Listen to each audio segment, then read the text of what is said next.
If you walk the streets of Tel Aviv today, you might hear a whispered fear, or sometimes a shouted one.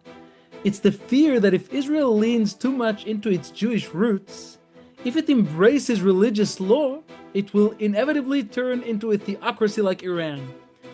It's a terrifying thought for a secular person. Losing your freedom, religious police, harsh penalties.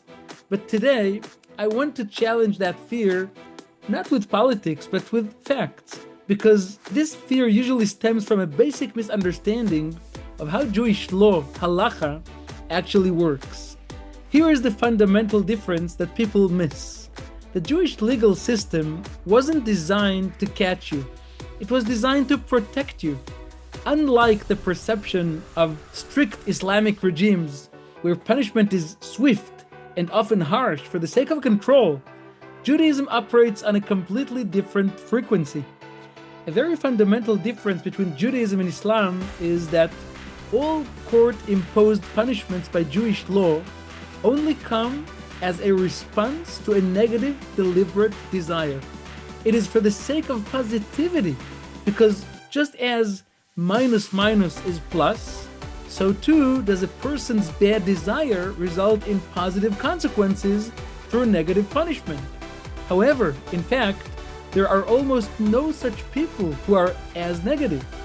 The purpose of Halacha is positivity. It's about elevating life. Even the harsh penalties you read about in ancient texts, in practice, they're almost theoretically impossible to enforce. Let me explain why.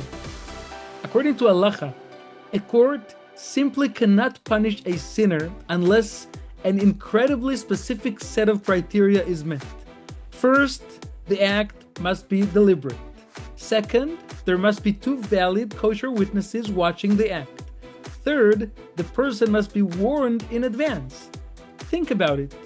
For someone to be punished by a Jewish court, two witnesses have to walk up to them while they are about to commit the sin and say, "Don't do this, it's forbidden, and here's the penalty," and the person has to acknowledge it and do it anyway.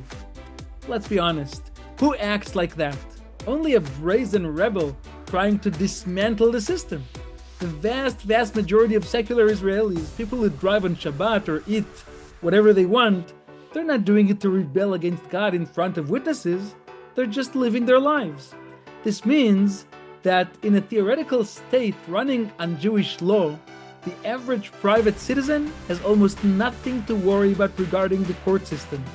The threshold for punishment is so high, it's practically unreachable. So if the fear of being like Iran is based on a misunderstanding of the law, what are we left with? We're left with heritage. We belong to an ancient nation, a nation that has kept its laws, its traditions, and its moral compass for thousands of years. We shouldn't be afraid of that identity. We should be proud of it. Judaism is not about oppression, it's about holiness. And Israel? Israel will never be Iran because our laws are built on life, not fear. Don't let the fear fool you. Learn the facts. Am Yisrael Chai.